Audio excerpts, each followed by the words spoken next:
Hello everyone, welcome to the Entry app. Today we are going to do the current affairs of 28th and 29th June.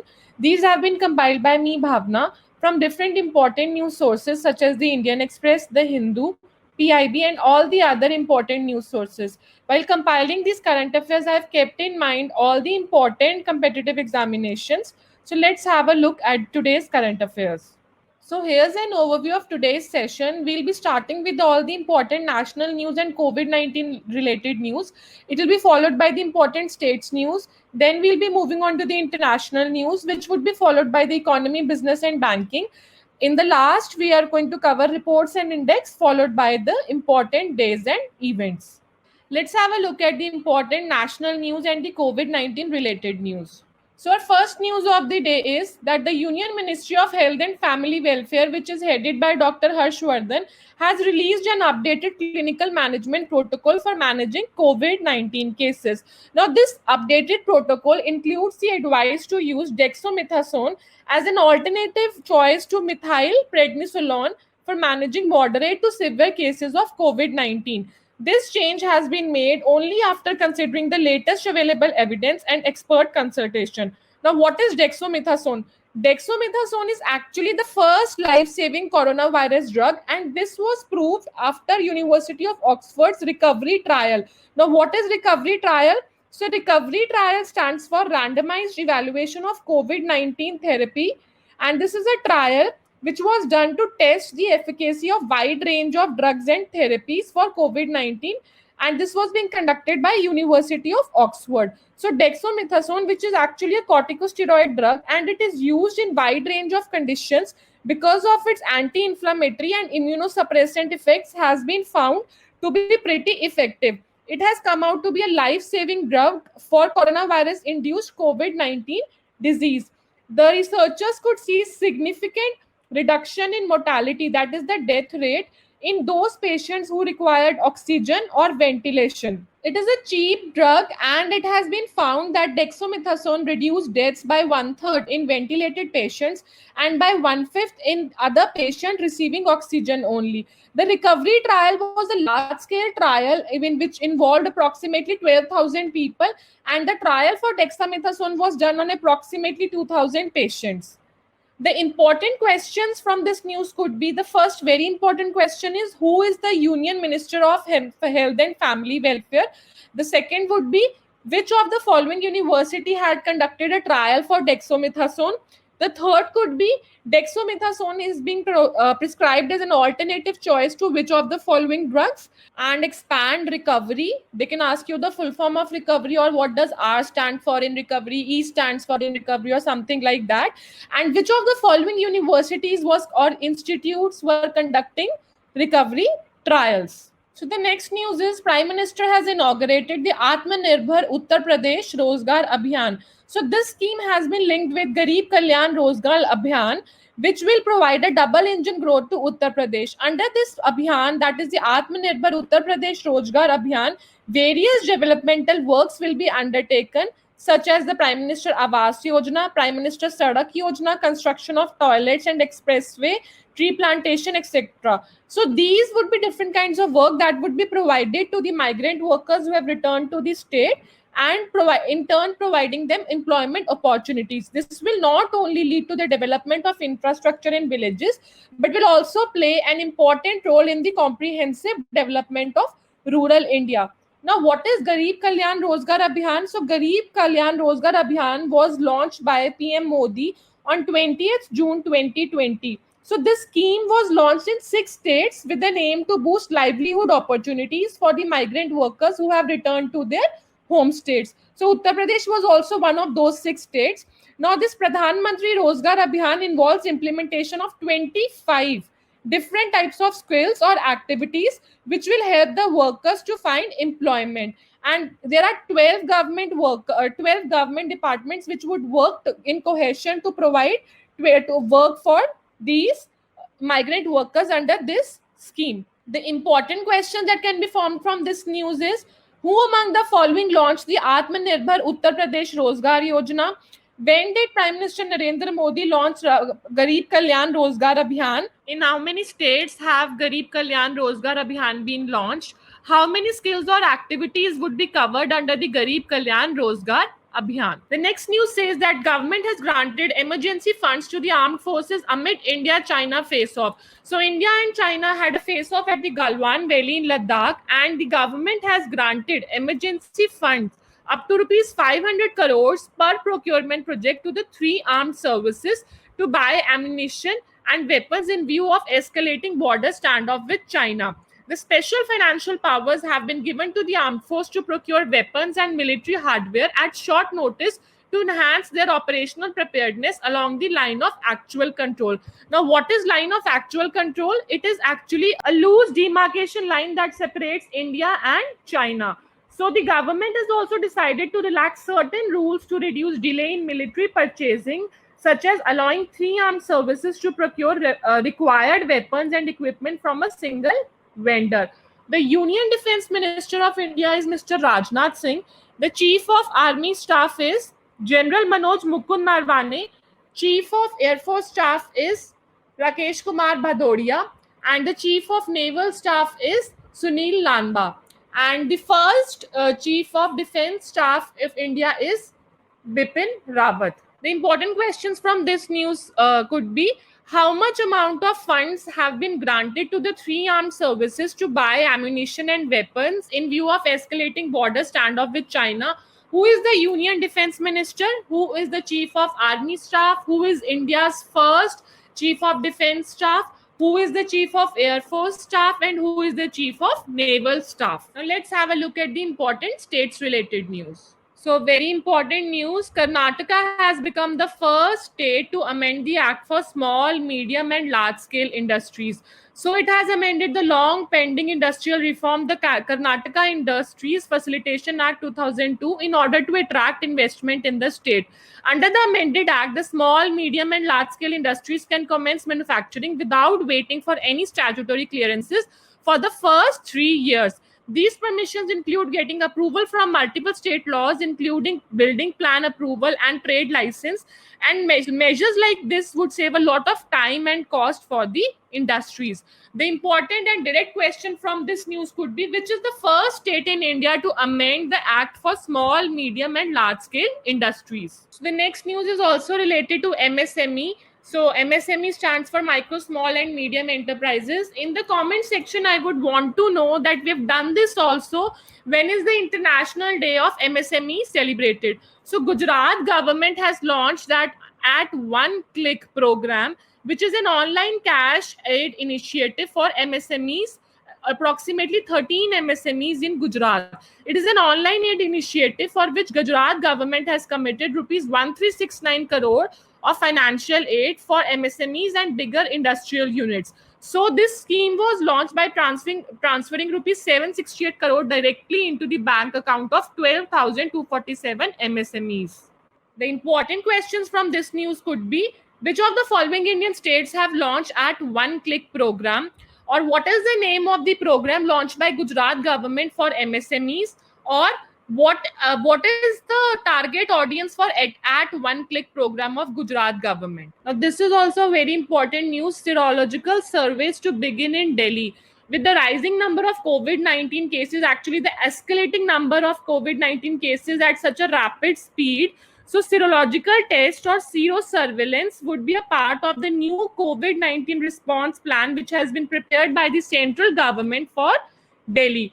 It is in accordance with the recommendations of a committee headed by Niti Aayog member Dr. V.K. Paul. Now, this committee was actually formed after a meeting of Union Home Minister and the Delhi government. And Dr. V.K. Paul, who is also a member of Niti Aayog, was supposed to head this committee and tell the government that what steps should be taken to better manage COVID-19 situation in Delhi.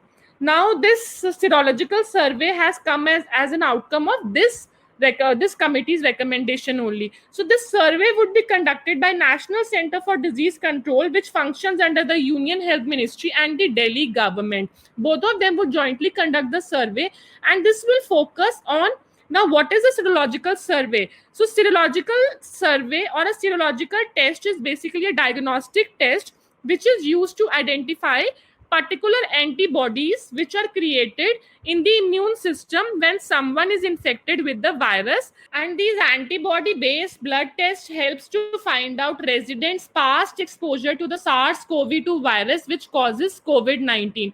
So serological survey includes IgG enzyme linked immunosorbent assay, which is also known as ELISA test. It estimates the proportion of population which has been exposed to SARS-CoV-2 infection. The IgG test indicates episodes of infection that has happened in the past. This test is approved by ICMR for its high sensitivity and specificity. Now, what is ICMR? ICMR stands for Indian Council of Medical Research. So this serological survey would be done throughout Delhi between 27 June to 10th July to enable the authorities to undertake a comprehensive analysis of COVID-19 and then prepare a broad strategy to combat the pandemic in the national capital of India. Now, some quick questions from this news could be, in which of the following states or UTs serological survey is being conducted? Which of the following would be conducting the serological survey in Delhi? And serological survey is based on which of the following tests? So ELISA, probably we have done this, inline linked immunosorbent assay. What is the full form of ELISA? And the next one is serological survey would be looking for which specific antibody in the human blood. So this is IgG. Okay. And what is the full form of ICMR? And who is the Union Health Minister? Also, where are the headquarters of ICMR situated? That's New Delhi, and the Secretary and Director General of ICMR is Dr. Balram Bhargav. Now we'll be covering the important international news. An important development indeed. So China has joined the UN Arms Trade Treaty. Now, what is this UN Arms Trade Treaty? So UN Arms Trade Treaty is an international multilateral treaty that regulates the international trade in conventional weapons. It entered into force on 24th December 2014. Interestingly, the United States is not a part of this treaty right now because the US President Donald Trump had decided to move out of this treaty in 2019. So the important questions from this news could be, which of the following states have recently joined the UN Arms Trade Treaty or expand UNATT, which is United Nations Armed Trade Treaty. The next news is Russia has planned to take the first tourist on spacewalk in 2023. So SP Korolev rocket, which is a part of Roscosmos State Corporation and Space Adventures USA, having the contract to take 2 space tourists to the International Space Station in 2023. Now, this comes days after NASA signed a deal with US Virgin Galactic Space Tourism Company to promote private missions to the station post a special training program in the US. It also follows the first successful mission by Elon Musk's SpaceX last month to bring astronauts to the station on a reusable Crew Dragon spacecraft by ending a nearly decade of Russia's monopoly on shuttling humans to the orbit. Now, what is ISS? ISS is the International Space Station, which is a collaborating project between 5 participating space agencies, and these space agencies are of US, Russia, Japan, Europe, and Canada. So this space ISS actually serves as microgravity and space environment research laboratory in which scientific experiments are conducted in astronomy, meteorology, physics, and other fields. It is the largest artificial object in space and the largest satellite in the low Earth orbit. So the important questions from this news could be, which country plans to take first tourist on spacewalk in 2023, or by when does Russia plan to take the first tourist on spacewalk, and with which of the following has NASA signed a deal to promote private missions to the ISS post a special training program in the US.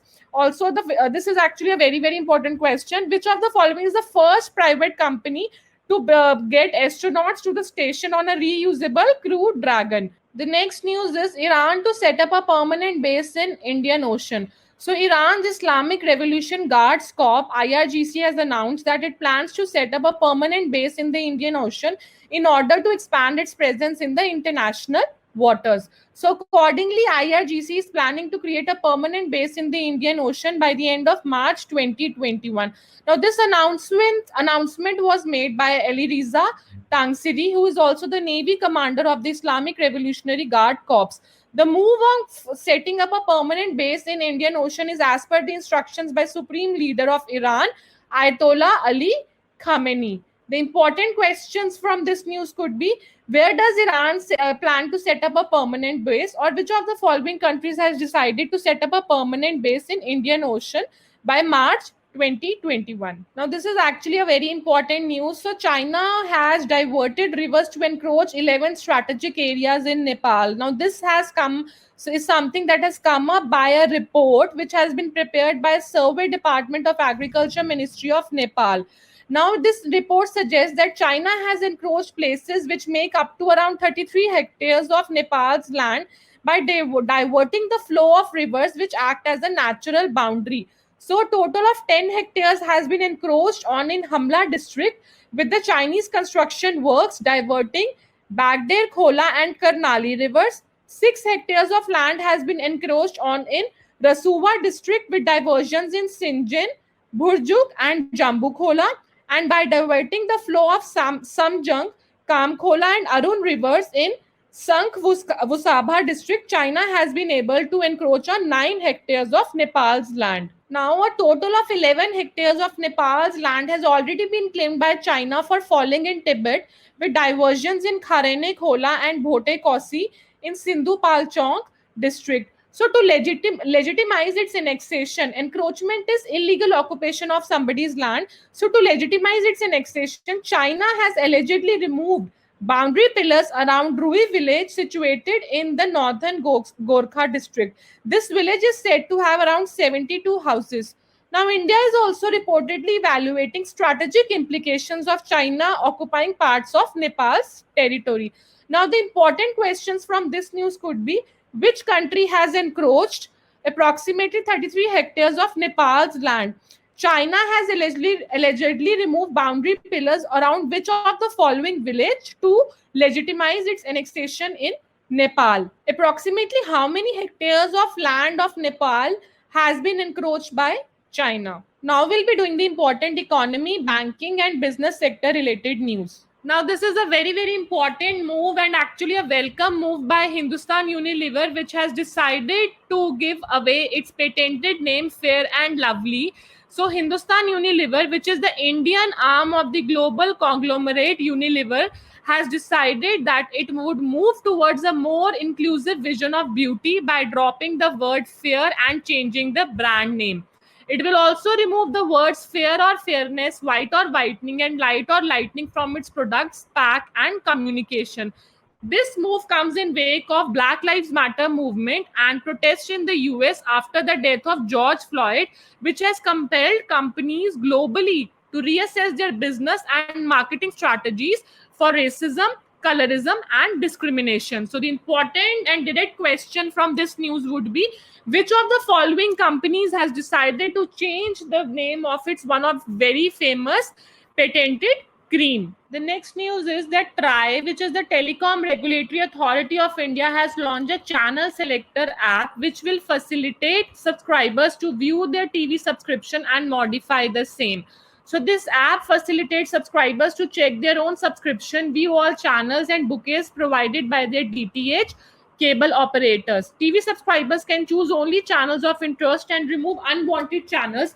They can get optimized solution and best combination of user selected channels or bouquets in same or less price. Now, TRAI is the Telecom and Regulatory Authority of India, which is a statutory body set up by the Government of India. It is the regulator of telecommunication sector of India, and the chairman is Ram Sevak Sharma. Its headquarters are situated in New Delhi. The important question from this news would be: which of the following has launched a channel selector app? Or TRAI has recently launched an app to facilitate subscribers to view their TV subscription. What is the name of the app?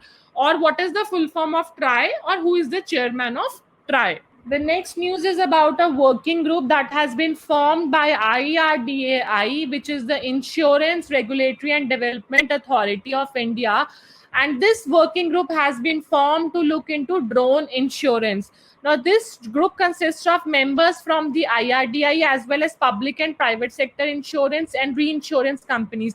And the group is headed by Anjan Day, who is the general manager of New India Assurance, which is a public sector insurance company. So whenever you have these kind of groups formed, groups or committees formed for specific purpose, so it is very important that you remember the name of the head.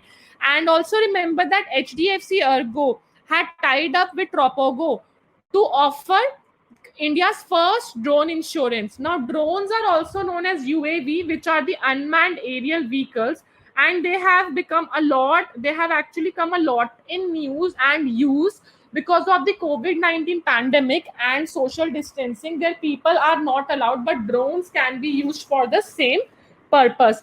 So talking about IRDAI, it is an autonomous statutory body which is tasked with regulating and promoting insurance and reinsurance industries in India. Its headquarters are in Hyderabad, Telangana, and the chairman is Subhash Chandra Khuntia. So the important questions from this news would be, who among the following is the head of the working group to look into the drone insurance? Which of the following has constituted a working group to look into the drone insurance? Where are the headquarters of IRDAI situated, or expand IRDAI? So again, an important news. Yes Bank has launched mobile payment app YuvaPay. A direct question, which of the following banks has launched the payment app YuvaPay? Or Yes Bank has recently launched a mobile payment app. What is the name of the payment app? So Yes Bank has launched its digital wallet solution YuvaPay in partnership with Udma Technologies to enable contactless payment for its customers. So the digital wallet issued under minimum KYC regulations to Yes Bank will offer bill payments via Bharat Bill Pay and provide unified payment interface facility to the customers. So Yes Bank is headquartered in Mumbai, and the chairman is Sunil Mehta. MD and CEO of Yes Bank is Prashant Kumar. Now we'll be looking at the important reports and index. So India has slipped to 77th rank and accounts for 0.06% of all foreign funds with Swiss banks. So this is in accordance with the data released by Swiss National Bank, which has ranked India at 77th position in terms of money parked by its citizens and enterprises with Swiss banks at the end of 2019. So India has actually moved down 3 places from 74th in the previous year to 77th in 2019. UK has retained its top spot.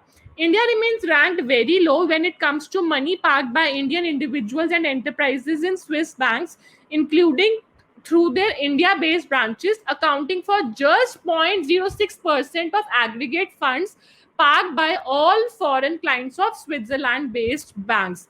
So what is India's rank according to the Swiss National Bank in terms of money parked by its citizen and enterprises, and what percentage of all foreign funds deposited with Swiss banks are from India? So one more important question could be, which country has retained the top position in terms of the money parked by its citizens and enterprises with Swiss banks at the end of 2019?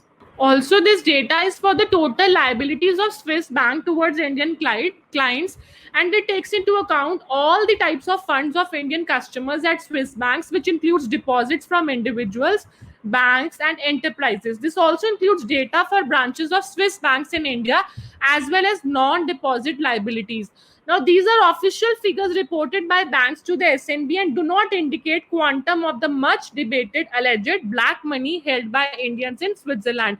These figures also do not include the money that Indians, NRIs, or other might have in Swiss banks in name of third country entity. So the top 5 countries which have the maximum amount of money parked in the Switzerland's banks are UK, followed by US, West Indies, France, and Hong Kong. Now let's quickly cover the important people in news. So Winnie Mahajan has become the first woman Chief Secretary of Punjab. She is a 1987 batch IAS officer and has become the first woman bureaucrat in the history of Punjab to be elevated to the top post of State's Chief Secretary. With their elevation, it is also for the first time in Punjab's history that both the civil and police administrations are in the state are headed by an IAS IPS couple. So Mrs. Mahajan is the wife of State DGP Dinkar Gupta. The important question from this could be, which of the following, or sorry, who among the following is the first woman chief secretary of Punjab? Again, an important news. NASA has renamed its headquarters in Washington, D.C. after Mary Jackson. So, Mary Jackson was actually a first African American female engineer at NASA. A 2016 film by the name Hidden Figures told the story of Jackson and her journey at NASA. This movie was based on the 2016 Margaret Lee Shetterly book Hidden Figures, The American Dream, and the untold story of black women mathematicians who helped win the space race. Last year, NASA had renamed the street outside its headquarters as the Hidden Figures Way. The important questions from this news could be, the first one would be, which of the following has renamed its headquarters after Mary Jackson, who was the first African American female engineer at NASA? What is the name of the movie that depicts the life of Mary Jackson? And who is the author of the book Hidden Figures? Let's have a look at the important international days. So 29th June is observed as the International Day of Tropics. On this day, actually, an inaugural State of Tropics report was launched. This report was a culmination of a collaboration between 12 leading tropical research institutes, and this report offered a unique perspective on this increasingly important region. So, marking the anniversary of reporters' launch, the United Nations General Assembly in 2016 declared 29th June of each year to be observed as International Day of Tropics. Tropics are a region of the earth which are roughly defined as the area between Tropic of Cancer and Tropic of Capricorn. So the important questions would be, when is the International Day of Tropics observed? With this, we have come to the end of this session. Guys, I hope you are able to understand the current affairs. Please do not forget to leave your valuable feedback in the comment section. And if you like this video, do not forget to give it a thumbs up. Thank you for listening and take care.